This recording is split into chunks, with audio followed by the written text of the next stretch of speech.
no, na I think it was August 9, 2024 when DepEd received its credit notice.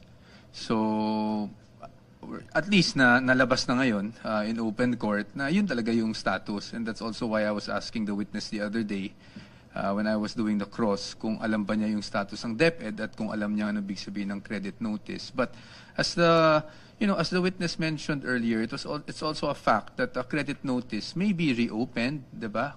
Meaning kahit na settle na yung account, it may be reopened. So tingnan natin kung anong mangyayari dito sa credit notice na to, because I noticed that emphasis was also being made on if a credit notice can be reopened. But sa amin ngayon, on the part of the defense, at least nailabas na talaga categorically na may credit notice ang DepEd for the first and second quarter ng paggamit ng confidential funds. To laymanize it, what does it mean?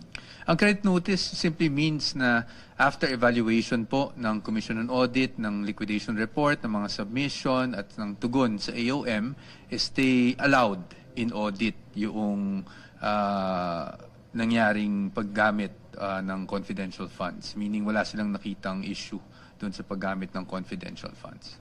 Senator Jesus Escudero asked COA witness, wala pa daw pong naririnig na panig ng OBP doon sa notice of disallowance at inadmit ito ng COA. Opo, tama po. Because ayon po sa rules ng COA, meaning rules of procedure, pagdating sa mga issuances nila, yung mga responses, meron pong 180 days from the receipt of any notice of disallowance ang ahensya para po maghain ng tinatawag nating petition for review o parang apela, no, sa commission proper. And I believe that we are still within the 180-day period. Hindi ko lang mabigay yung tamang date pero I think it's around October yung expiration ng 180 days if I'm not mistaken. So kumbaga, hindi po sa hindi nagresponde ang OBP, ano pa lang, no, nandun pa siya sa period within which OBP can respond. Yan ganyan, hindi po pwedeng tawaging mayroon ng anomalya sa paggamit. Well, sa atin naman po, ang atin namang panig parate is kaya may remedies. Kasi meron pang mga remedyo o meron pang mga hakbang na pwede gawin ng isang ahensya kahit na may notice of disallowance na para umapela at syempre, ang purpose niyan is ma-overturn, no, yung notice of disallowance ng ICFAO. In fact, kahit na yung desisyon ng Commission proper, meron pa rin tayong remedy na mag-motion for reconsideration, and after ng motion for reconsideration, pwede pa po tayong umakyat sa Supreme Court. Nasa rules po yan ng COA talaga. So wala pang final verdict? Kumbaga, wala pa pong final, tama po, na desisyon ukol dyan hanggat may remedyo pa. Sir, balik lang tayo sa credit notice. Kasi yung anchored kasi Article 1 sa misuse of confidential funds. Tapos sinasite nila doon yung alleged misuse of DepEd confidential funds. So hindi ba yung hina yung kaso ng prosecution nito na may credit notice na po, na in other words, clear defense? Well, I don't want to, as you know, no, ayokong bigyan ng any comment yung kaso ng prosecution because it's up to them to prove that, and obviously they will have a different opinion. Pero ang sa atin, as you know, I always try to maintain being objective and factual in terms of yung mga ganitong bagay. At ang sinasabi lang natin, actually hindi to first time matagal na naming sinasabi na may credit notice yung DepEd. It's just hindi siya na-highlight, and buti na lang na-highlight na rin kanina through yung testigo kung ano pa talaga yung status ng confidential funds ng DepEd na meron nga siyang credit notice. Kasi ang napapansin nyo sa mga previous na talakayan, hindi dito sa impeachment court, pero outside, no, kinakat doon sa ano na nangyari doon sa AOM, when in fact, matagal nang na-issue yung credit notice na yon, August pa nga 2024. But ganun pa man, just to be factual about it, nagsabi rin naman yung testigo kanina na yun nga, no, meron ayon sa rules nila, pwede pa raw buksan sakaling may makitang material new evidence, no, from the time they issued the credit notice within the 3-year period after that. So, I mean, let's just be factual para hindi magulo din yung ating mga kababayan. But yun, that's what it is. May credit notice ang DepEd. question ni Attorney Ferrer yung competence ng witness. Can you expound on it?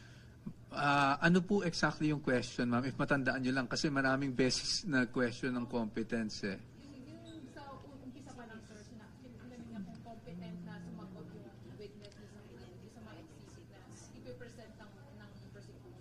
Oh, I think it's because ang competence naman, it's either wala kang personal knowledge or you're asking for a conclusion or an interpretation that the witness is not allowed to do so.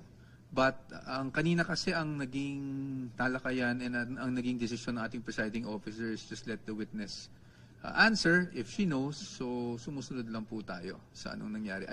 I'm sorry, hindi kita madirektang masagot because I think I can remember she objected at least thrice or 4 times. So hindi ko lang direktang masabi. Pero para lang maintindihan ng ating mga kababayan, competence kasi means that that you have personal knowledge, that you have the expertise to answer a certain question. Lalo na pag opinion yan, ang ordinary witness di pwede magbigay ng opinion. Expert witnesses lang ang pwede magbigay ng opinion.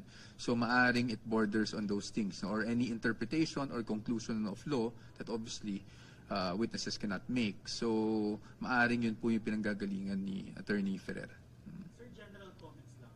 It was subject kasi, pero comment lang doon sa point ng prosecution na disallow yung 375 million pesos na OVP confidential funds dahil may problem doon sa chain of custody ng money na disbursing ni comment. Oo.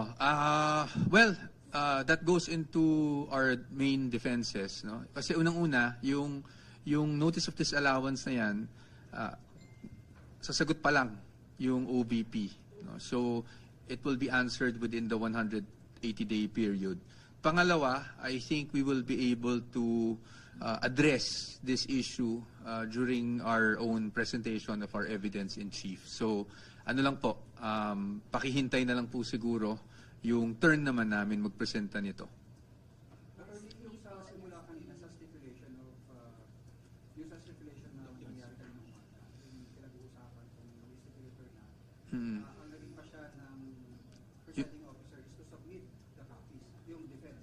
Ito ba yung 800? Yes. Yung hindi lang yata 800. I think lahat ng ARs, pati itong first, second, and third quarter eh. Oo. So, I think 4,000 ba? Parang ganun. Oo. So, yun po yung pinapasubmit. Kasi ang nangyari, kaya nga sinasabi namin, although they keep on saying it's a common exhibit, meaning parehong dokumento, iba po kasi yung markings. May AR, kunyari, makita tayo ng isang AR, hindi pong nakamark yan as prosecution and defense. Meron pong baling isang AR, 2 kopya, mark ng defense yung isa, mark ng prosecution yung isa. That's why sinasabi natin, it's not strictly a common exhibit. No? But ang naging decision naman is to use muna yung table, na which is really allowed under the rules. Tama din naman po ang presiding officer. And of course, tama rin naman si Attorney Kapunan. It's provided under the rules, no? Na pag voluminous ang documents, pwede namang summary lang. So yung summary, yung table na ginawa ng witness at in-identify ng witness ay nagamit kanina, and then nautusan naman tayo na mag-submit rin kasi apparently hindi yata nagkaroon ng kopya yung impeachment court naman nung aming mga minarkahan na acknowledgement receipts. Yes, kaya yun. Kasi markado na yun eh. So dapat we should easily be able to submit those. Attorney, nasa po yung reaction or stand nyo dun sa suggestion ni Senate Majority Leader Nick Subiri na ibalik sa 3 p.m. May personal dyan preference, pero hindi kami we will submit to whatever the impeachment court decides on. Tayo naman susunod lang po tayo. To be honest ako personally pero personal ko to, hindi to defense team. Personally, nasanay ako dun sa 2 o'clock noon, and then so I had to adjust to the 10 a.m. So kung ibabalik, wala namang problema na hapon. But tingnan lang natin. I think ang gusto din naman natin dito is maging maayos yung pagtakbo ng impeachment trial without also compromising syempre yung mga trabaho din naman ng Senado while this impeachment trial is being undertaken or is ongoing. Attorney, question po. Kanina po kasi nagkaroon ng discussion regarding dun sa was it a dapat ng pag-meet? Bakit hindi kayo nag-meet this Thursday, Friday? Oo, I heard that August 14 kasi yung nabigay na schedule ng team, no? But I don't want to comment any further na total nagkasagutan na yung bawat panig doon sa floor kanina. Ayoko na sigurong dagdagan pa yon, if you would just excuse me for that. And then meron namang decision na rin ng ating presiding officer. So at least from now, ay tuloy-tuloy na yan. Sa mga may paliwanag dun sa mga confidential funds na napunto umano sa Christmas party, tree planting, and Hindi naman po again, I don't want to get into the merits, pero may tanong kanina, so I'll just do the factual thing, no? Kasi, syempre, iba yung depensa namin. Pero may tanong din kanina ang ating presiding officer kung yung pondo ba ay ginamit doon sa event mismo or doon sa mga operations para maging successful or secure yung event. At nasagot naman ng ating testigo na yung COA witness kanina, si Ma'am Del Campo, no, na ang pagkakaintindi niya is ginamit yon not for those events. Kumbaga hindi yung confidential funds yung ginamit para sa event na yun, pero for those activities to maintain or prepare, or not prepare, but to secure those events. No? Yun naman. And in proper time, we'll have to address that also para makita din kung ano talaga yung ano ba talaga ang paggamit ng confidential funds at ano yung saklaw ng pinaggamitan nito.